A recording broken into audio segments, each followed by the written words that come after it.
ఇప్పటి వరకు కూడా కీర్తనల ద్వారా తండ్రి దేవుని ప్రభువైన యేసుక్రీస్తు ద్వారా స్తుతించున్నాము. అలాగే ఈ క్రమంలో కొద్దిసేపు దేవుని యొక్క వాక్యాన్ని మనం ధ్యానం చేసుకుందాము. ఏప్రిల్ రాయబడిన పత్రిక 2వ అధ్యాయము 1 నుంచి 4 వచనాలు చదువుకొని కొన్ని సంగతులు మనం నేర్చుకోవడానికి ప్రయత్నం చేద్దాము. ఏప్రిల్ రాయబడిన పత్రిక 2వ అధ్యాయంలో కనుక మనం చదువుకున్నట్లయితే హెబ్రీ గ్రంథకర్త మనకి విషయాన్ని జ్ఞాపకం చేస్తూ ఉన్నాడు. మనం ఆలోచన చేసినట్లయితే, కావున మనము వినిన సంగతులను విడిచిపెట్టి కొట్టుకొని పోకుండానట్లు వాటి యందు మరి విశేష జాగ్రత్త కలిగి ఉండవలెను. ఎందుకనగా దేవదూతల ద్వారా పలుకబడిన వాక్యము స్థిరపరచబడినందున ప్రతి అతిక్రమమును అవిధేయతయు న్యాయమైన ప్రతిఫలము పొందినట్లుగా ఇంత గొప్ప రక్షణను మనం నిర్లక్ష్యం చేసిన యెడల ఎలాగూ తప్పించుకుందుము? అట్టి రక్షణ ప్రభు బోధించు చేత ఆరంభమై దేవుడు తన చిత్తానుసారముగా సూచక్రియల చేతను మహత్కార్యముల చేతను నానా విధములైన అద్భుతముల చేతను వివిధములైన పరిశుద్ధాత్మ వరం అనుగ్రహించుట చేతను వారితో కూడా సాక్ష్యమిచ్చుచుండగా వినిన వారి చేత మనకు దృఢపరచబడెను అనే విషయాన్ని చెబుతున్నాడు. ఇక్కడ మనం చూసినట్లయితే హెబ్రీ గ్రంథకర్త మనకి ఏమని ఆలోచన చెప్తున్నాడంటే, వినిన సంగతులను విడిచిపెట్టి కొట్టుకొని పోకున్నట్లు జాగ్రత్తగా చూసుకోవాలి. ఏం చేయాలంట? ప్రతి వ్యక్తి కూడా ఎక్కడైతే దేవుని యొక్క మాటలు మనకు వినపడుతున్నాయో, ఎప్పుడైతే మన హృదయం దేవుని యొక్క మాటలు వినపడుతున్నాయో వాటిని మనము జాగ్రత్తగా కాపాడుకోవాలి.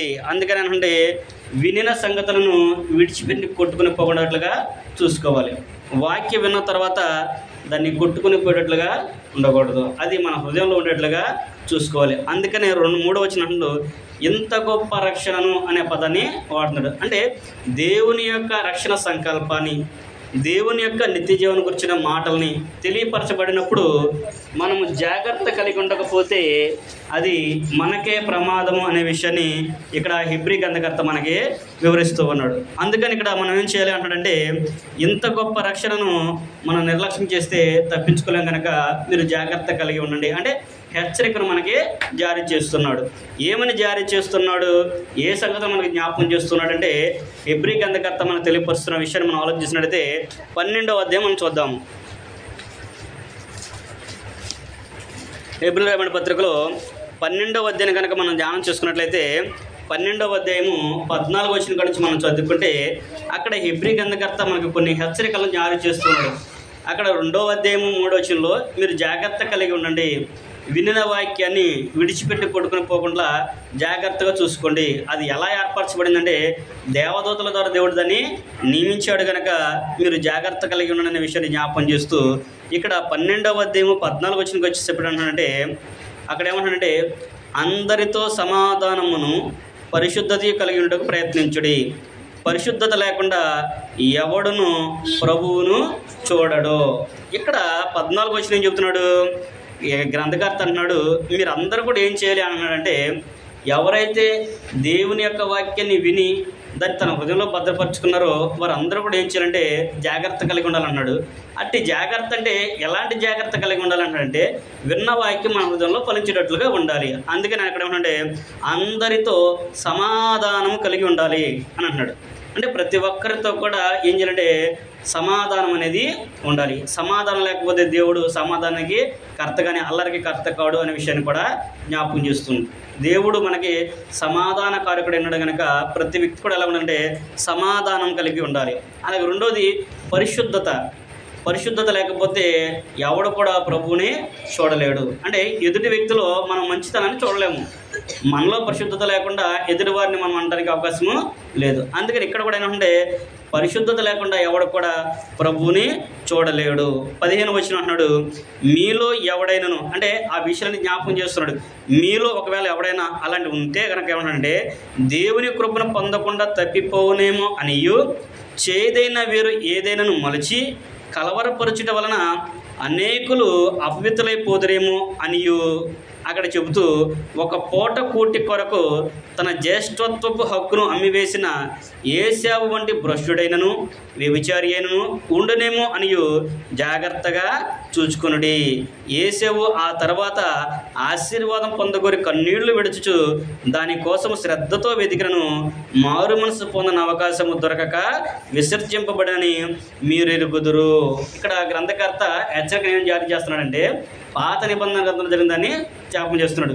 పితరుల కాలం జరిగిన సంఘటనని గుర్తు చేస్తున్నాడు. అందుకనే సమాధానం కలిగి ఉండండి, పరిశుద్ధత కలిగి ఉండండి అని చెప్పిన తర్వాత, మీలో ఒకవేళ ఎవడైనా చేయదేని వీరు ఏదైనా మొలిచి దేవుని కృపను పొందకుండా తప్పిపోతారేమో అని జాగ్రత్త కలిగి ఉండాలని చెబుతూ ఒక పూట కొరకు, అంటే ఎలాంటి ఆచరిస్తుందని చూసారా, తను తానే ఒకటి హెచ్చించుకునే స్థితికి వచ్చాడు. అక్కడ ఏమన్నాడు, అక్కడ ఎవడైనాను చేదైన వీరు ఏదైనా మొలిచి కలవరపరచడం వలన అనేకులు అపవిత్రులైపోదురేమో అనే విషయాన్ని జ్ఞాపకం చేస్తున్నాడు. ఏం చేస్తానంట, తప్పిపోతూ ఉన్నారు. చేదైన వేరు మొలుస్తుంది అంటే మన హృదయంలో చేదైన వేరు అంటే మనలో మొలిచేదే. మొన్నటి వరకు మనం మంచి వాళ్ళం అనుకుంటాం. ఎవరన్నా మనది అనుకోండి, మనలో ఏం వస్తుందంటే వాడి మీద కోపం వస్తుంది, వాడి మీద పగ పెంచుకుంటారు, వాడి మీద అపనిందలు వేస్తుంటారు. అందుకని ఇక్కడ అన్నాడు, ఒకవేళ చేదైన వీరేమైనా మీలో మొలిసిద్దేమో, అలా మొలిసిందనుకో మీరు దేవుని కృపను పొందుకోలేరు, దేవుని కృపను విసర్జించిన వారు అవుతారు. అలాంటి విషయాన్ని ఒక వ్యక్తిని గురించి జ్ఞాపకం చేస్తున్నాడు. ఎవరంటే అలాంటి వ్యక్తి, ఒక పూట కూటి కొరకు ఆశపడినటువంటి ఏసేవు భ్రష్టుడయ్యన్నాడు అనే విషయాన్ని జ్ఞాపకం చేస్తున్నాడు. అంటే దేని కొరకు ఆశపడ్డాడు ఏసేవు, ఒక పూట కూటి కోసము ఆశపడ్డాడు. సంఘటన అంతా కూడా మనకి తెలుసు. అది ఆది కాండాలు మనం చదువుకుంటే అక్కడ జరిగిన సంఘటన మనకి జ్ఞాపకం చేస్తున్నాడు. దేనికంట, అక్కడ వాస్తవానికి అబ్రహాము, ఇస్సాకు, యాకోబు భవిష్యత్తులో ఇచ్చింది కదా. వాస్తవానికి ఎవరు రావాలి, అబ్రహాము, ఇస్సాకు, యాసేవు అనేవారు రావాలి. కానీ యాకోబు అనే వ్యక్తి వచ్చాడు. ఎందుకు వచ్చాడు అంటే, తన యొక్క తృణీకరత, అంటే తనలో మొలిచిన చేదైన వేరు, నేనే గొప్పవాడిని, నాకంటే గొప్పవాడు ఎవడు కూడా లేడు, నేనే పెద్ద పనుని అనే విషయాన్ని కలిగి ఉన్నాడు. ఎందుకు, ఏసేవు వేటయందు మంచి బహు శ్రద్ధ కలిగిన వాడు, మంచి ఉత్తీర్ణత కలిగిన వాడు, వేటలో తనకు తానే సిద్ధుడు, తను వేటకెళ్తే మాంసం తీసుకురాకుండా రాడు. అలాంటి వ్యక్తి. అందులో ఆయన బాగా ఎరుపుగాను బాగా హైట్గా ఉంటాడనే విషయాన్ని కూడా గ్రంథకర్త మనకి తెలియపరిచాడు. అందుకనే ఆయన బలవంతుడు అనే విషయాన్ని కూడా జ్ఞాపకం చేస్తుంటాడు. వేటయందు బహు విద్య కలిగిన వాడు అనే విషయాన్ని కూడా జ్ఞాపకం చేస్తాడు. అలాంటిది అలాగే లోకంలో కూడా మనం కూడా నేనే గొప్పవాడిని, నాకంటే గొప్పవాడు లేడు, నేను తలుచుకుంటే ఏదైనా చేయగలను, వాడెంత వీడెంత వీళ్ళంత వాళ్ళెంత అని అనుకుంటారేమో, జాగ్రత్తగా ఉండండి. ఏసేవు కూడా అలా అనుకునే ఒక పూటి కోసం ఆశపడి ఏంటంటే జ్యేష్ఠత్వ హక్కుని పోగొట్టుకున్నాడు. అలాగే మీలో కూడా ఎవరైనా ఉంటారేమో, ఒకవేళ మీరు నిత్యత్వాన్ని, అంటే ఏసేవు ఎలాగైతే నిత్యత్వాన్ని జ్యేష్ఠత్వపు హక్కుని ఇచ్చేసాడో తర్వాత దాన్ని పొందాలని ఆశపడ్డాడు, కానీ అతనికి అవకాశము లేదు. ఈ రోజున కూడా దేవుని యొక్క వాక్యం వినిపింపబడుతున్నప్పుడు, దేవుని యొక్క వాక్యాన్ని మనం విన్నప్పుడు దాన్ని మన హృదయంలో భద్రపరుచుకొని దాన్ని బట్టి మన జీవితాల్ని, మన బ్రతుకుని, మన కుటుంబాన్ని మార్చుకోలేదనుకోండి, రేపు రోజున దేవుడు సమయం ఇవ్వచ్చు, ఇవ్వకపోవచ్చు. దేవుడు సమయం ఇవ్వకపోయినా కానీ ఆశ్చర్యపోవాల్సిన అవసరం కూడా లేదు. అందుకని నేడు అను సమయం ఉండగానే ప్రతి వ్యక్తి కూడా మారు మనసు అనేది పొందాలి, దేవుని యొక్క వాక్యానికి విధేయులు కావాలి అనే విషయాన్ని ఇక్కడ హెబ్రీ గ్రంథకర్త కూడా మనకి జ్ఞాపకం చేస్తున్నాడు. ఏం చేశాడు ఏసేవు, అక్కడ మనం చదువుకుంటే ఆది కాండంలో కనుక మనం చదువుకుంటే 20వ అధ్యాయంలో మనం చూసినట్లయితే అక్కడ విషయాన్ని జ్ఞాపకం చేస్తున్నాడు. ఏం జరిగింది సంఘటన, ఆది కాండం మనం చూసినట్లయితే ఆది కాండము 25వ అధ్యాయంలో మనం చదువుకుంటే అక్కడ ఏసేవుని గురించి 25వ అధ్యాయము 28వ వచనం నుంచి కనుక మనం చదువుకున్నట్లయితే ఆది కాండము 25వ అధ్యాయము 28వ వచనం నుంచి చదువుకుంటే, ఇస్సాకు ఏసావు తెచ్చిన వేట మాంసం తినుచుండెను గనుక అతన్ని ప్రేమించెను. రెబెకా యాకోబుని ప్రేమించెను. ఒకనాడు యాకోబు కలగూర వంటకము వండుకొనుచుండగా ఏసావు అలసిన వాడే పొలములో నుండి వచ్చి, నేను అలసి ఉన్నాను, ఆ ఎర్రగా ఉన్న దానిలో కొంచెం దయచేసి నాకు పెట్టమని అడిగాను. అందుచేత అతని పేరు ఎదోము అనబడెను. అందుకు యాకోబు, నీ జ్యేష్ఠత్వమును నేడు నాకిమ్మని అడగగా ఏసావు, నేను చావబోచున్నాను కదా, జ్యేష్ఠత్వం నాకెందుకనెను. యాకోబు, నేడు నాతో ప్రమాణం చేయమనెను. అతడు యాకోబుతో ప్రమాణం చేసి అతనికి జ్యేష్ఠత్వం నమ్మివేయగా యాకోబు ఆహారమును చిక్కుడుగాయల వంటకమును ఏసావుకిచ్చెను. అతడు తిని త్రాగి లేచిపోయెను. అట్లు ఏసావు తన జ్యేష్ఠత్వమును తృణీకరించెను. అంటే వేటాడి వచ్చాడు, వేటాడి వచ్చి అలసి ఉన్నాడు. అలసి ఉన్నప్పుడు అతనికి ఆకలిగా ఉన్నప్పుడు యాకోబు గారు ఇంటికాడ వంటకం వండుకుంటున్నప్పుడు ఏసావు యాకోబుని ఆ ఎర్రగా ఉన్నదంటే నాకు కూడా కొంచెం పెట్టు అని అడిగినప్పుడు ఆయన ఏమడిగాడు? బదులుగా నాకు నీ జ్యేష్ఠత్వాన్ని ఇవ్వమన్నాడు. అంటే ఏం తెలుసు ఇక్కడ? చాలామంది ఈ పదాన్ని తెలుసుకొని యాకోబు మోసగాడు జ్యేష్ఠత్వాన్ని పొందుకున్నాడు అని చెప్పేసి అంటారు. కానీ అక్కడ సంగతి ఏంటి? ఏసావుకి జ్యేష్ఠత్వకి విలువ తెలియలేదు. అంటే దేవుని యొక్క గొప్పతనం అతనికి తెలియలేదు. యాకోబుకి ఆ విషయం తెలిసింది కనుకే జ్యేష్ఠత్వాన్ని ఆయన కొనుక్కున్నాడు. అదే విషయాన్ని ఇదే ఆదికాండంలో తర్వాత సందర్భంలో చెబుతాడు ఆయన. నువ్వు జ్యేష్ఠత్వం తృణీకరించావు, కానీ దానికి ఉన్న విలువని అతను తెలుసుకున్నాడు కనుక దాన్ని కొనుక్కొని కాపాడుకున్నాడు అనే విషయం చెప్తాడు. అందుకనే సామెత గ్రంథకర్త కూడా అంటాడు, జ్ఞానముని దొరికితే కనుక అమ్మితే దొరికేదైతే నీ ధనమంతా కూడా ఇచ్చి కొనుక్కోమంటాడు, కొని దాచుకోమంటాడు. దీన్ని జ్ఞానము అంటే మనకు జ్ఞానం కావాలంటే దొరికిద్ది ఎక్కడన్నా? దొరికేది కదా. అది ఎవరికి వాళ్ళకి వ్యక్తిగతంగా సంపాదించుకోవాలి. అది దేవుని యొక్క వాక్యం వల్లనే వస్తుంది. అది దేవుడే ఇవ్వాలనేది గ్రంథం కూడా తెలియపరుస్తుంది. అది దొరికేది అయితే చాలామంది ధనవంతులు దాన్ని కొనుక్కొని జాగ్రత్త చేసుకుంటారు, కానీ అది దొరకదు. అలాగే ఇక్కడ కూడా ఏసావు యాకోబు ఉన్న వ్యత్యాసం మనం చూసినట్లయితే ఏసావుకి జ్యేష్ఠత్వానికి ఉన్న విలువ తెలియలేదు. అందుకనే ఆయన దాన్ని తృణీకరించేసి సింపుల్గా ఇచ్చేసి వెళ్ళిపోయాడు. తర్వాత దాని విలువ తెలిసింది ఎప్పుడు? 27వ అధ్యాయం మీరు చదువుకుంటే, 27వ అధ్యాయం నుంచి మీరు చదువుకుంటే ఏసావు ఇస్సాకు అంటే యాకోబుకి నువ్వు వేటాడి మాంసమిత్రనా, నేను చనిపోతున్నాను కాబట్టి నేను దీవించి చనిపోతానని చెప్పేసి ఇస్సాకు ఏసావుతో చెప్పే మాటని తన భార్య రెబెక్క విని యాకోబుని ఆయన దగ్గరికి పంపించింది. ఏసావుకు రావాల్సిన దీవెన అన్నిటిని కూడా యాకోబు గారు పొందుకున్నాడు. అది మరి నిజమే కదా. జ్యేష్ఠత్వాన్ని ఏం చేశాడు? తృణీకరించాడు ఏసావు. మరి ఆ జ్యేష్ఠత్వం తృణీకరించినప్పుడు జ్యేష్ఠత్వ దీవెనలు ఆయనకెందుకు? అందుకని చెప్పేసి దేవుడు కూడా వారి మధ్య వ్యత్యాసాన్ని గుర్తు చేసి ఏసావుని ఆయన ఆ జ్యేష్ఠత్వ హక్కునైనా తీసుకున్నట్లుగా మనము చూడగలము. తర్వాత ఇస్సాకు యాకోబుని ఆశీర్వదించి వెళ్ళిపోయిన తర్వాత ఏసావు వచ్చి, తండ్రి నాకు ఒక్క ఆశీర్వాదం లేదా, ఒక్క దీవెన కూడా లేదా అని చెప్పేసి బ్రతిమలాడాడు. అది 27వ అధ్యాయంలో 34వ వచనం మనం చూడగలము. ఏసావు అడుగుతాడు, తండ్రి ఒక్క దీవెని నాకు లేదా అని చెప్పేసి దుఃఖపడుతూ ఆయన ఎంతో బాధపడినట్లుగా 34వ వచనం మనము చూడాలి. కాబట్టి అది ఉన్నప్పుడే దాని విలువను తెలుసుకోవాలి. ఈ రోజున కూడా దేవుని యొక్క వాక్యం మనకు వినపడుచున్నప్పుడు మనం ఏం చేయాలి అంటే దాన్ని శ్రద్ధగా వినాలి. విని దాన్ని మనం తెలుసుకొని మార్పు చెందేవారిగా ఉండాలనేది కూడా ఇక్కడ దేవుని యొక్క వాక్యం మనకి చాలా స్పష్టంగా తెలియపరుస్తుంది. కాబట్టి మనము కూడా దేవుని యొక్క కృపను పొందుకోవాలి. అలాగే జ్యేష్ఠత్వ హక్కును నమ్మేసుకున్న ఏసేవులాగా మనం ఉండకూడదు. తర్వాత దాన్ని పోగొట్టుకుంటే, ఒకవేళ దాన్ని పోగొట్టుకుంటే రేపటి రోజున అది దొరకకపోతే దాన్ని నువ్వు ఎంత వెతికినా కానీ దొరకకపోతే నువ్వు పొందుకోవడానికి ఎంత ప్రయత్నించినా కానీ దాన్ని పొందుకోలేవు. కాబట్టి అవకాశం ఉన్నప్పుడే మనము చూడాలి. అవకాశం అంటే ఎలా వచ్చింది అవకాశము?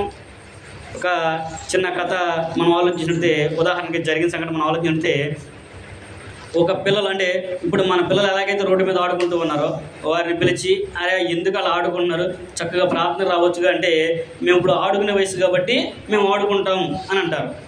తర్వాత అదే పిల్లల్ని ఒక 10th క్లాస్ వచ్చిన తర్వాత వెళ్ళి, అయ్యా మీరు 10th క్లాస్కి వచ్చారు, ఇప్పుడు ఆడుకుంటే ఎలాగా, రండి దేవుని యొక్క వాక్యం నేర్చుకుంటే ప్రార్థన రండి అంటే, ఇప్పుడు మేము 10th కాబట్టి మేము చదువుకోవాలి, ఎగ్జామ్స్ రాయాలి, పాస్ అవ్వాలని చెప్పేసి వాళ్ళు చదువుకోవాలని ఆలోచనని చెబుతారు. తర్వాత వాళ్ళు యుక్త వయసు వచ్చిందంటే యవ్వన ప్రాయం వచ్చి వాళ్ళు పెళ్ళిడు వచ్చేసరికి, అయ్యా ఇప్పుడైనా రండి ప్రార్థన రండి, అయ్యా యవ్వన వయంలోకి వచ్చారు, దేవుడు మీకు సహాయం చేస్తారని చెప్పంటే, ఇప్పుడు మేము వచ్చి ఎట్టకండి పెళ్లి చేసుకోవాలి, ఉద్యోగం సంపాదించాలి, పిల్లలు వాళ్ళ చదువులు అని చెప్పేసి చెబుతారు. తర్వాత పెళ్లి చేసుకున్న తర్వాత వచ్చిన తర్వాత పెళ్లి చేసుకున్నారా అంటే, పెళ్లి చేసుకుంటే సరిపోయిందా, మా ఆవిడని బ్రతికించుకోవాలి, మరి రేపు మా పిల్లడు వస్తే మరి వాళ్ళ ఏం చేయాలని చెప్పేసి ఉద్యోగం అయ్యి అని చెప్పేసి పిల్లల కొరకు చెబుతూ ఉంటారు. సరే పిల్లలు పుట్టిన తర్వాత, అయ్యా పిల్లలు పుట్టారుగా రెండే అని అనుకో, పిల్లలు అయితే పుట్టారు కానండి, మరి వాళ్ళని గొప్ప చదువులు చదివించాలి కాబట్టి వాళ్ళ చదువులు అయిపోయినా నేను వస్తానని చెప్పేసి చెప్తారు. సరే పిల్లలు చదివించారు, చదువులు వచ్చినాయి, చదువులు బాగా చదివారు, మంచి మంచి ఉద్యోగాలు వచ్చినాయి కదా అని చెప్పేసి అయ్యా ఇప్పుడన్నా రండి అని చెప్పి నన్ను అడిగారు అనుకోండి, అప్పుడేమంటారు? చదివించాం కానీ అయ్యా మంచి ఉద్యోగం లేదు వచ్చి కానీ మంచి సంబంధం ఒకటి వస్తే ఒక అయ్యకో ఒక అమ్మకు అప్పు చెప్పేసి చక్కగా అప్పుడు మేము వచ్చేస్తామయ్యా అంటారు. వాళ్ళు శుభ్రంగా ఉంటారు, మేము వచ్చేస్తామయ్యా అని అంటారు. సర్లే అని చెప్పేసి ప్రార్థన చేసి దేవుడు వారికి మంచి భర్తల్ని మంచి భార్యలు ఇచ్చారనుకోండి, మళ్ళీ ఆ రోజున వెళ్ళి అమ్మ మరి అయ్యా పెళ్లి చేసావు కదా, మంచి భార్యలు వచ్చారు కదా, మంచి భర్త వచ్చారు కదా, మరి ఇప్పుడన్నా రండి అంటే అయ్యా పెళ్ళి అయితే చేసాం కానీ వాళ్ళకి పిల్లలు లేరయ్యా, ప్రార్థన చేయండి అయ్యా పిల్లల కోసం అని చెప్పేసి అంటారు. మరలా ఆ సేవకుడు వాళ్ళకి పిల్లలు కావాలని ప్రార్థన చేసిన తర్వాత ఈలోపు ఈయన అయిపోతాడు. ఇక్కడ కూర్చొని ఏమంటది, ఏం చేస్తుంది తెలుసా? అప్పటికి ఏవో కూర్చున్నామా, మనముని పిలిచి ఇప్పుడు ఎలాగైతే ఒక సేవకుడు వచ్చి రామ ప్రార్థన అడిగితే ఎలాగైతే ఇలా అన్నారో, అప్పుడు ఆ మామ కూడా వాళ్ళ మనవల్ని పిలిచి ఏకేస్తుంది, అయ్యా ప్రార్థన తీసుకెళ్ళరా, నాకు కళ్ళు కనపడతలేదు, నడవలేకపోతున్నా, నడవలేక తీసుకెళ్ళరా అని చెప్పేసి అడుగుతుంటారు. అవునా కాదా? ఇది వాస్తవం జరిగేది, ఇది స్టోరీ కాదు, ఇది దేవుని వాక్యం చెప్పేది మనకు అదే.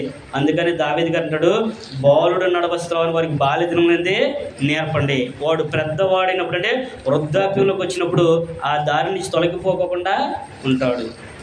కనుక మనం కూడా ఆలోచన కలిగి ఉండాలి. సమయము దేవుడు ఎప్పుడైతే అప్పుడు దాన్ని ఉపయోగించుకొని దేవుని మాటలు మనం శ్రద్ధగా వినాలి. వినడం మటుకే కాకుండా ఆ ప్రకారంగా జీవించడానికి ప్రవర్తించడానికి మనము ప్రయాసపడాలి. ఇక్కడ యేసేపు గారు కూడా దేవుని యొక్క జ్యేష్ఠత్వాన్ని అయినా తెలుసుకోలేకపోయాడు, ఆయన విలువను తెలుసుకోలేకపోయాడు, జ్యేష్ఠత్వ హక్కునైనా తెలుసుకోలేకపోయాడు. జ్యేష్ఠత్వం అంటే అంత గొప్ప ధన్యత అది. ఆ వాస్తవానికి అబ్రహాము, ఇస్సాకు, యాకోబు లిస్టులో యేసేపు రావాలి, కానీ ఆయన జ్యేష్ఠత్వాన్ని తృణీకరించాడు కనుక దాన్ని పోగొట్టుకున్నాడు అనే విషయాన్ని హెబ్రీ గ్రంథకర్త మనకి జ్ఞాపకం చేస్తున్నాడు. అందుకనే 2వ అధ్యాయము 2 నుంచి 4 వచనంలో 1 నుంచి 4 వచనంలో అదే చెప్పాడు, ఇంత గొప్ప రక్షణ అనే విషయాన్ని చెప్పాడు. దాన్ని పోగొట్టుకుంటే మీరు ఎలాగా ఉంటారు అనే విషయాన్ని జ్ఞాపకం చేసి ఇక్కడికి వచ్చిన తర్వాత యేసేపు లాంటి భ్రష్టుడైన వాడు ఎవడైనా ఉంటాడేమో జాగ్రత్తగా చూడండి. ఒకవేళ ఆశీర్వాదాన్ని పోగొట్టుకున్నారనుకో తర్వాత పొందాలని మీరు వెతుకున్నా కానీ అది మీకు దొరకదు అనే సందర్భాన్ని అక్కడ తెలియపరిచినట్లుగా మనము చూడగలము. కాబట్టి మనము కూడా జాగ్రత్త కలిగి జ్యేష్ఠత్వ హక్కుని అంటే దేవుని యొక్క వాక్యం ప్రకటింపబడినప్పుడు దాన్ని జాగ్రత్తగా విని తెలుసుకొని నడుచుకునే వారిగా ఉండాలనేది ఇక్కడ ఆయన మనకి తెలియపరుస్తున్నాడు. రెండో హెచ్చరికను మనం చూసినట్లయితే 12వ అధ్యాయంలోనే హెబ్రీ పత్రిక 12వ అధ్యాయంలో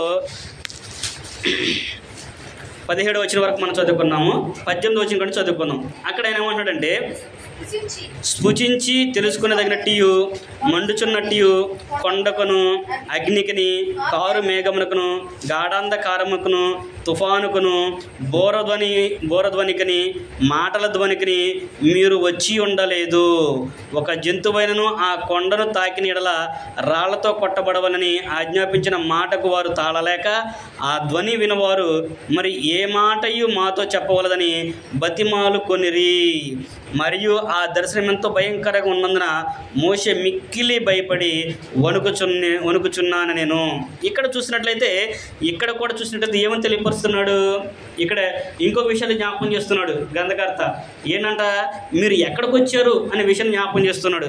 మనము ఇప్పుడు పాత నిబంధన కిందలేమో మనము క్రొత్త నిబంధన కింద మనం ఉన్నామనే విషయాన్ని ఆయన జ్ఞాపకం చేయడానికి దాన్ని మనకు తెలియపరచడానికి అని అన్నాడు, మీరు బోరధ్వనికి కానీ మండుచున్న కొండకు కానీ లేకపోతే పరిశుద్ధ కొండకు కానీ మీరు వచ్చి ఉండలేదు, రాళ్ళ ధ్వనికి మీరు వచ్చి ఉండలేదు. ఆ కొండ దగ్గరికి వెళ్తే ఏమన్నా తాకితే వాటి రాళ్ళతో కొట్టి చంపేయమన్నారు. ఆ సందర్భం ఎక్కడ చూడగలము, నిర్గమాకాండలో మనం చూస్తాము. దేవుడు మోషే గారిని పిలిచే సందర్భంలో ఆయన గొర్రెలు మేపుకుంటున్న సందర్భంలో ఆయనకు ఒక పొద కనపడుతూ ఉంటుంది కొండ మీద. ఏ పొద అది? మండుచున్న అగ్ని ఉంటే ఒక పొద ఆయనకి కనిపిస్తూ ఉంటుంది. ఆ పొదలోకి వెళ్ళిన తర్వాత దేవుడు మోషే గారితో మాట్లాడి, నీవు నా ప్రజలను ఇశ్రాయేలుని ఐగుప్తులో బాధపడుతున్నారు కనుక వారిని విడిపించి తీసుకురావడానికి నేను నిన్ను పంపిస్తున్నాను అని చెప్పిన తర్వాత ఆయన ఐగుప్తుకి వెళ్ళిన సందర్భంలో మరలా వెళ్ళి వాళ్ళని విడిపించుకొచ్చి తీసుకొచ్చే సందర్భంలో అంటే ఐగుప్తు దాటేసిన తర్వాత వచ్చే అరణ్య ప్రయాణం మొదటి ప్రయాణంలో స్టార్టింగ్లోనే అక్కడ ఆయన వాళ్ళకి చెప్పేటువంటి నియమాలు అన్నమాట. ఆ కొండ మీదకి వచ్చినప్పుడు వాళ్ళని మోషే గారిని కొండ మీదకి రమ్మంటాడు దేవుడు. 10 ఆజ్ఞలు ఇచ్చే సందర్భం అది. దేవుడు వారికి 10 ఆజ్ఞలు ఇచ్చే సందర్భము.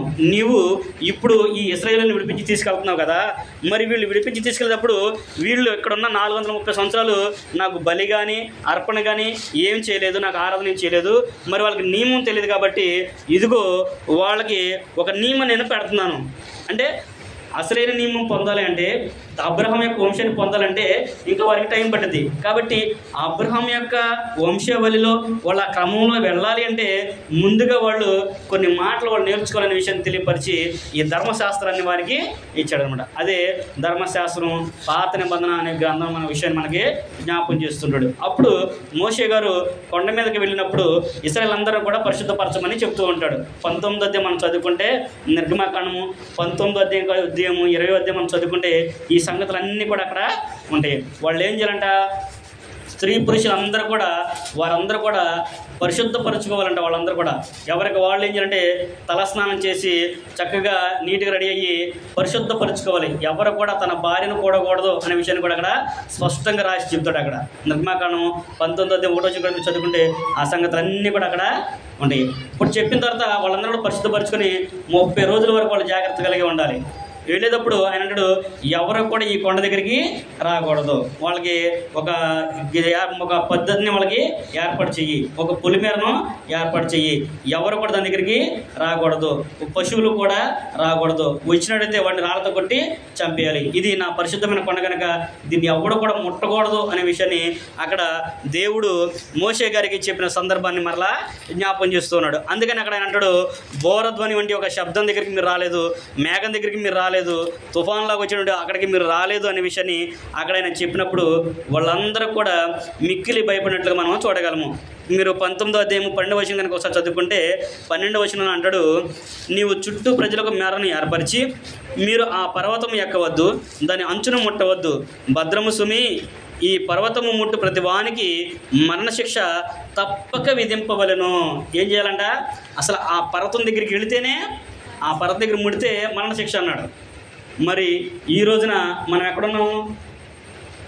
ఎక్కడున్నాము అనేది ప్రతి వ్యక్తి, ప్రతి ఒక్కరు కూడా ఆలోచన చేయాలి. అందుకని ఇక్కడ అన్నాడు మోషే గారు కూడా వాళ్ళందరూ ఇశ్రాయేలులందరూ కూడా తెలియపరిచి చెప్పిన సందర్భాన్ని ఇక్కడ మనము చూడగలము. వాళ్ళందరూ కూడా ఎలా ఉండాలంటే దాన్ని ఎక్కి రావాలి అనే విషయాన్ని చెప్పాడు. మోషే గారు ఒక్కడ మటుకే అక్కడికి వెళ్ళి దాన్ని తెలుసుకొని అక్కడికి రావాలి అనే సందర్భాన్ని వారికి తెలియపరిచాడు. అందుకని ఇక్కడ కూడా అన్నాడు, మీరు అలాంటి చోటుకి రాలేదు.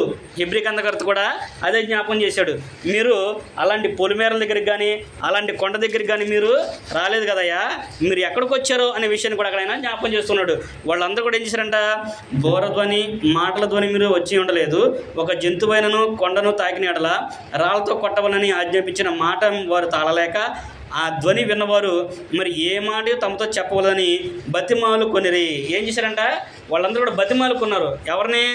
మోషే గారిని బతిమాడారు. 20వ అధ్యాయము 18వ వచనం కాడి నుంచి మనం చదువుకుంటే, నిర్గమకాండము 20వ అధ్యాయము 18వ వచనం మనం చదువుకుంటే అక్కడ కూడా చెబుతూ ఉంటాడు, ప్రజలందరూ కూడా మోషే గారు దేవుడిచ్చిన 10 ఆజ్ఞలను చెప్పిన తర్వాత ప్రజలందరూ కూడా ఏమన్నారంటే, ప్రజలందరూ 20వ అధ్యాయము 18వ వచనం, ప్రజలందరూ, నిర్గమకాండము 20వ అధ్యాయము 18వ వచనము, ప్రజలందరూ ఆ ఉరుములు, ఆ మెరుపులు, ఆ బోరధ్వనియు, ఆ పర్వత ధూపమును చూచి భయపడి తొలగి దూరముగా నిలిచి మోషేతో ఇట్లనే, నీవు మాతో మాట్లాడము, మేము విందుము, దేవుడు మాతో మాట్లాడినలా మేము చనిపోదుము.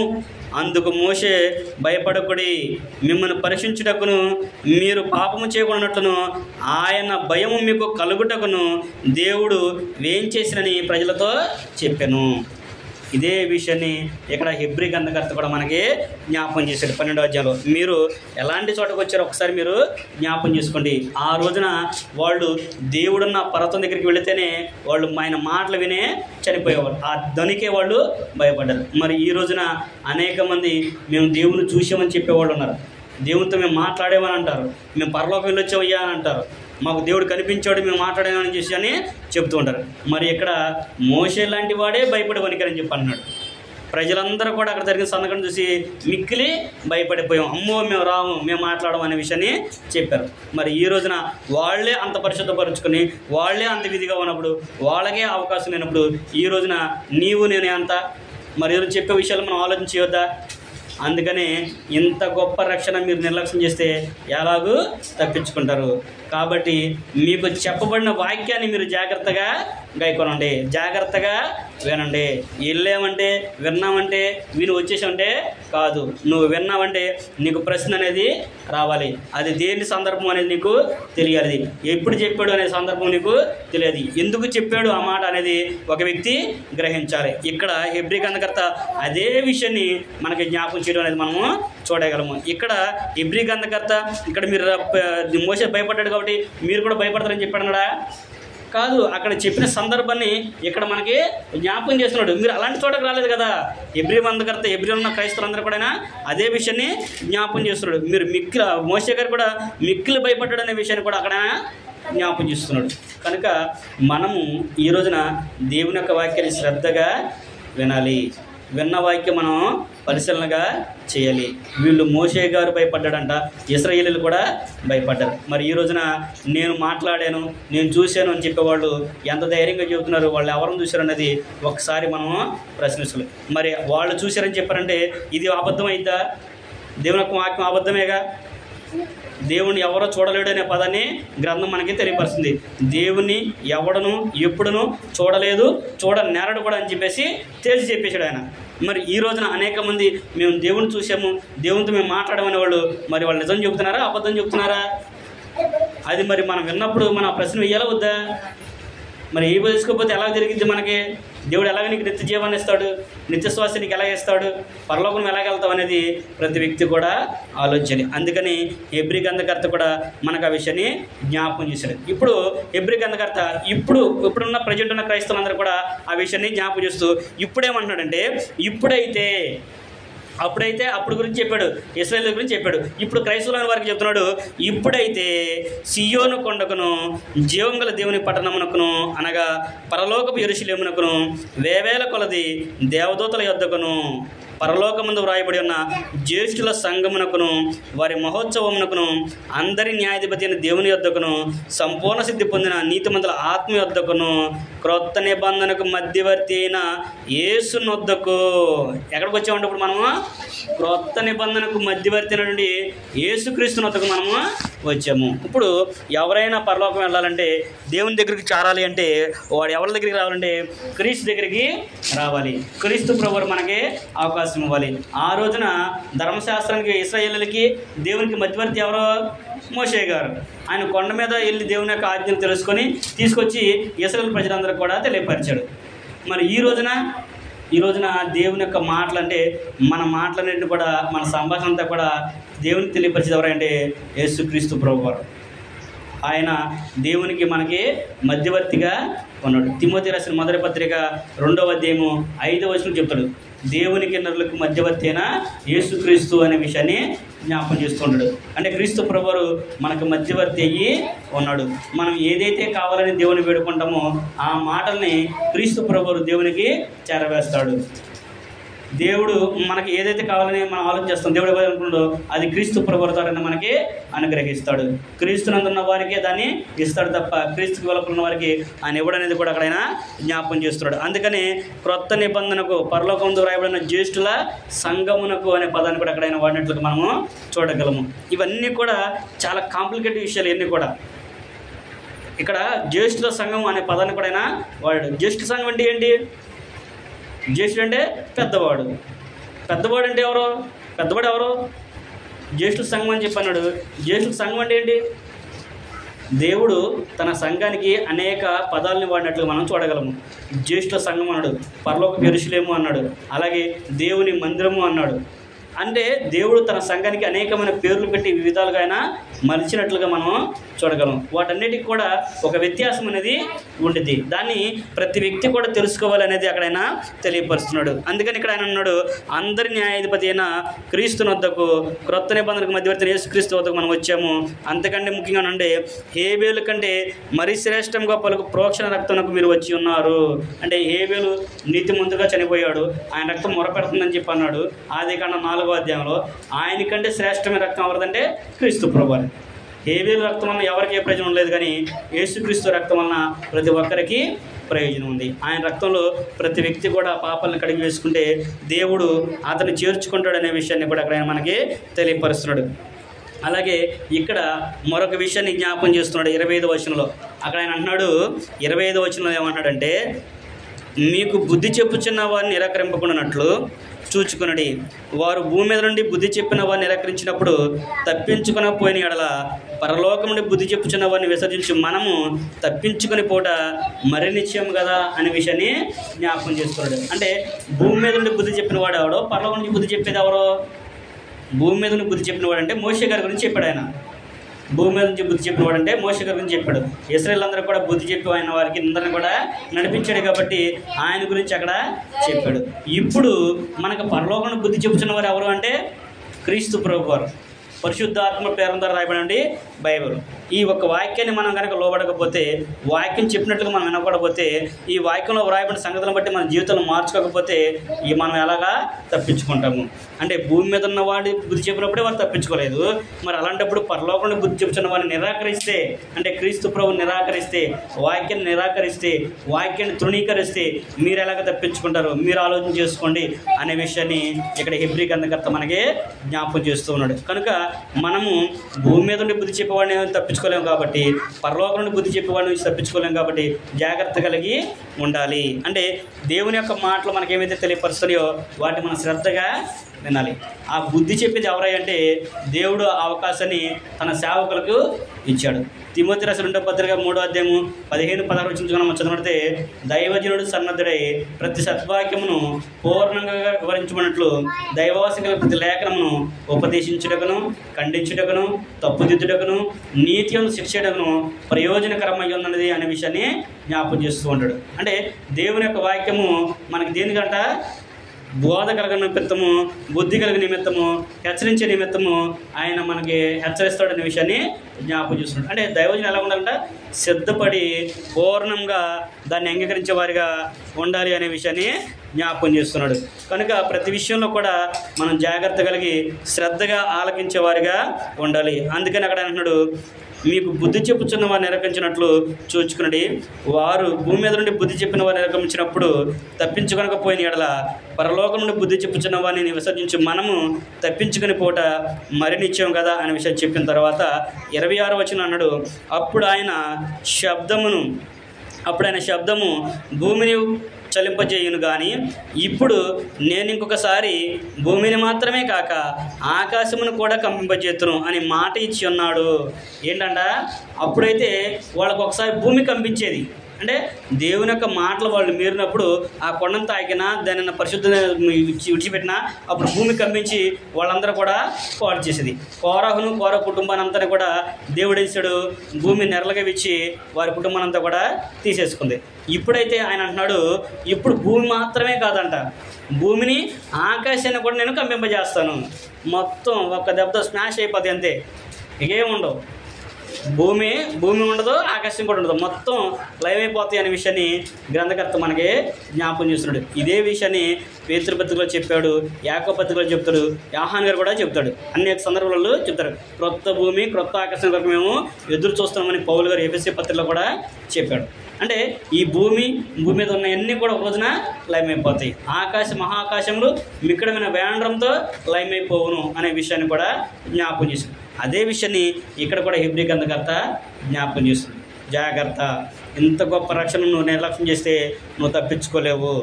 అట్టి రక్షణ ప్రభువు బోధించు చేత ఆరంభమయ్యి అది మనకే ఇవ్వబడింది. ఇప్పుడు ఈ మాటలన్నీ కూడా యేసుక్రీస్తు ప్రభువారు అపోస్తులకు చెప్పిన మాటలు, ఆదిమ సంఘానికి చెప్పిన మాటలు. ఎందుకంటే మనం చదువుకుంటే మత్తయి సువార్త 28వ అధ్యాయము 18-19 వచ్చిన కనుక మనం చదువుకుంటే అక్కడ ప్రభు యేసుక్రీస్తు వారు అపోస్తులందరూ కూడా చెప్పాడు, పరలోకమందును భూమి మీదను నాకు సర్వాధికారము ఇవ్వబడి ఉన్నది. మీరు సర్వలోకంలోకి వెళ్ళి సర్వ సృష్టికి సువార్తను ప్రకటించి తండ్రి యొక్కయు కుమారుని యొక్కయు పరిశుద్ధాత్మిక నామములోనికి వారికి బాప్తిసం ఇచ్చుచు నేను మీకు ఏ సంగతిని ఆజ్ఞాపించానో వాటన్నిటిని కూడా వారు గైకొనాలని వారికి నేర్పించండి. ఇదిగో యుగ సమాప్తి వరకు సదాకాలం మీతో కూడా ఉన్నాను. నేను మీకు ఏ సంగతిని ఆజ్ఞాపించానో వాటన్నిటిని కూడా మీరు గైకొనాలని వారికి నేర్పించమన్నాడు. అంటే అపోస్తలులు రాసిన పత్రికలు అన్నీ కూడా ఏంటంటే ప్రభువారు వారికి నేర్పించినవి. మీరు పరిశుద్ధంగా ఉండండి, మీరు సమాధానంగా ఉండండి, మీరు ఆదరణ కలిగి ఉండండి, ఒకరినొకడు ప్రేమించండి, ఒకరినొకడు ఓదార్చుకోండి, ఒకరినొకడు ప్రేమ కలిగి ఉండండి అనే విషయాన్ని ఏవైతే చెప్పాడో అవన్నీ కూడా వాళ్ళు పత్రికలుగా రాశారు, సంఘాలుగా రాసి వాళ్ళు చెప్పారు. అంటే క్రైస్తవులైన ప్రతి ఒక్కరు కూడా ఐక్యతతో ఉండాలి, సమాధాన బంధం చేత అతకబడాలి, ఒకరినొకరు ప్రేమించేవారిగా ఉండాలి అనేది ఇక్కడ తెలియపరుస్తున్నాడు. మీకు తెలుసో తెలీదో అంతకుముందు ఒకసారి ఒక దాంట్లో ఒక సందర్భంలో నేను చదివిన పుస్తకంలో గాంధీ గారి గురించి రాసినప్పుడు గాంధీ గారు అన్నాడంటే ఒక మాట ఏమన్నాడంటే, బైబిల్ పట్టుకున్న ప్రతి ఒక్కరు కూడా, అంటే దేవుని యొక్క వాక్యాన్ని నేర్చుకున్న ప్రతి ఒక్కరు క్రైస్తవులందరూ కూడా వాక్యానుసారంగా జీవిస్తే ఈ ప్రపంచం ఎప్పుడో క్రైస్తవం అయిపోయేది అనే విషయాన్ని చెప్పాడంట. బైబిల్లో ఉన్నది ఉన్నట్లు కనుక వారు పాటిస్తే వాళ్ళు ప్రపంచం అంతా కూడా ఇప్పుడే క్రైస్తవం అయిపోయేదంట. అంటే ఏం చేస్తారంటే చెప్పేది ఒకటి, చేసేది ఒకటే. అందుకని ఇక్కడ హెబ్రీ గ్రంథకర్త కూడా మనకు ఆ విషయాన్ని జ్ఞాపకం చేస్తున్నాడు. భూమి మీద ఉన్న వాడిని మీరు బుద్ధి చెప్తున్న వాడిని తృణీకరిస్తే పరలోకంలో బుద్ధి చెప్పడం తప్పించుకోలేం కదా. కాబట్టి మనం ఏం చేయాలంటే దేవుని యొక్క వాక్యం వినపడుతున్నప్పుడు, దేవుని యొక్క వాక్యం చెప్పబడుతున్నప్పుడు మనం జాగ్రత్త కలిగి వినాలి. వినడమే కాదు, ఆ ప్రకారం మనం విశ్వసించడానికి ప్రయత్నం చేయాలి. అది అలా ఉందో లేదని ప్రతిదినం కూడా మనం దాన్ని పరిశీలన చేసుకోవాలి. అది పరిశీలన చేసుకుంటేనే మనకి మేలు అనే విషయాన్ని కూడా జ్ఞాపం చేస్తూ ఉన్నాడు. కనుక ఆయన మరొకసారి అనే విషయాన్ని జ్ఞాపం చేస్తున్నాడు. అంటే ప్రభు వచ్చినప్పుడు భూమి ఆకాశాన్ని కూడా లైవ్ అయిపోతాయి. అందుకోసమే మీరు జాగ్రత్తగా ఉండండి, ముందుగానే సిద్ధపడి ఉండండి అనే విషయాన్ని చెప్తూ 28-29 వచ్చిన అన్నాడు. ఆయన అన్నాడు, అందువలన మనము నిశ్చలమైన రాజ్యమును పొంది దైవ కృప కలిగి ఉందము, ఆ కృప కలిగి వినయ భయభక్తులతో దేవునికి ప్రీతికరమైన సేవ చేయుదుము. ఏలయనగా మన దేవుడు దహించు అగ్ని అయి ఉన్నాడు అనే విషయాన్ని జ్ఞాపకం చేస్తూ ఉన్నాడు. ఇక్కడ అదే విషయాన్ని హెబ్రీ గ్రంథకర్త మనకి జ్ఞాపకం చేస్తున్నాడు. ఏం చేయాలంట? అందువలన అంటే ఇప్పుడు పైనుంచి చెప్పుకొచ్చాడు కదా, భ్రష్టుడైన వాడు యేసేవుని గురించి చెప్పుకొచ్చాడు. మోషే గారు ఆ ధర్మశాస్త్రం ఇచ్చినప్పుడు వాళ్ళ ఇశ్రాయేలు గురించి చెప్పాడు. అలాగే పరిశుద్ధుల సంఘం అన్నాడు, జ్యేష్ఠ సంఘం అన్నాడు. దేవుడు కూడా ప్రభువు వచ్చినప్పుడు ఆకాశాన్ని భూమి కూడా కంపింపజేస్తారు. కాబట్టి ఇప్పుడు మీరు వింటున్న, మీరు చదువుకుంటున్న, మీరు అక్కడున్న వారందరూ కూడా ఏం చేయాలంటే అందువలన మనము ఏం చేయాలంటే అందువలన మనము నిశ్చలమైన రాజ్యమును పొంది, ఏమన్నాడు అక్కడ? నిశ్చలమైన రాజ్యమును పొంది. రాజ్యం పొందారా, పొందలేదా? మరి ఈ రోజున ఇప్పటి వరకు కూడా స్టిల్ ఇప్పుడు కూడా పరలోకం ముందున మా తండ్రి నీ రాజ్యం వచ్చును కాక నీ ప్రార్థన చేస్తున్నారంటే ఏం తెలిసింది మనకి? చేస్తున్నారంటే ఏంటది? దాని అర్థం ఏంటి?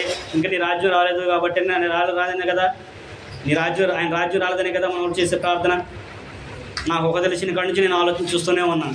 ఈ ప్రార్థన ఎప్పుడు చేస్తూనే ఉంటారు. నేను నేర్చుకున్న కొత్తలో ఒక చోటకి నేను వాక్యం చెప్పడానికి వెళ్ళినప్పుడు నేను వాక్యం చెప్పి ప్రార్థన చేసిన తర్వాత పరలోక ప్రార్థన చేయలేదండి అయ్యా అని అన్నారు. పరలోక ప్రార్థన చేయకపోతే అది పెద్ద గొప్ప పాపంలాగా చెప్పారు వాళ్ళు.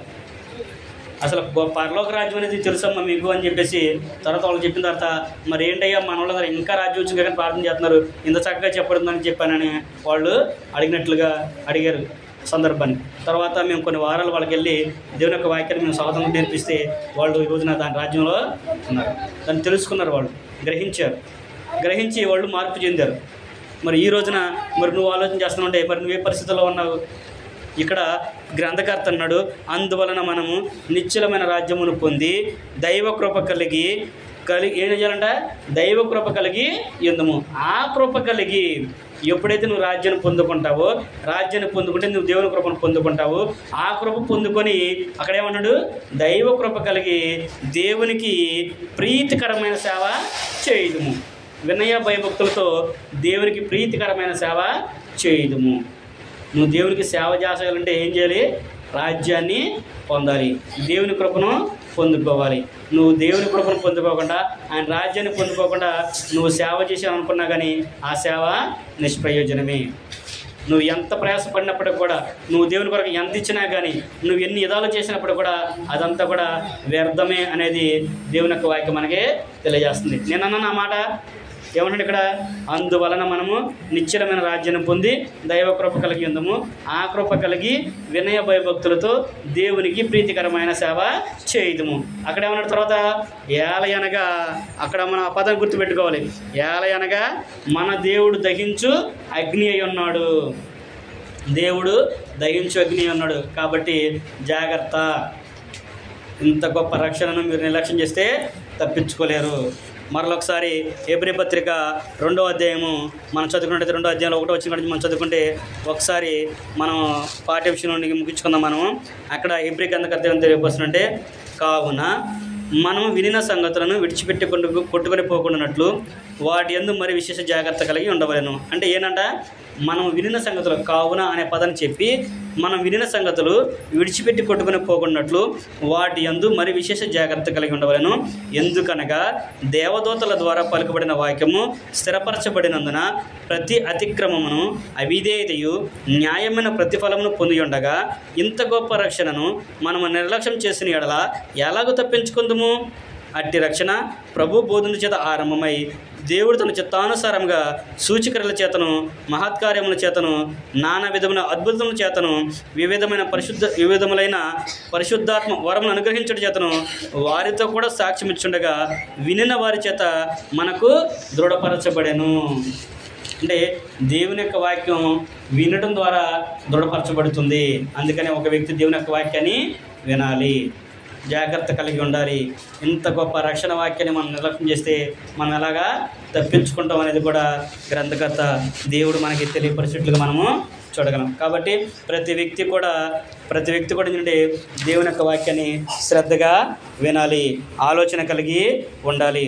దేవుడు తను ఏర్పాటు చేసిన దాంట్లో ప్రతి వ్యక్తి కూడా జాగ్రత్త కలిగి ఉండి ఆయన రాజ్యంలో సంఘంలో చేరి ప్రతి వ్యక్తి కూడా క్షేమాన్ని పొందుకోవాలనేది దేవుని యొక్క ఉద్దేశమే ఉన్నది. కాబట్టి మనము కూడా జాగ్రత్త కలిగి ఉన్నాము.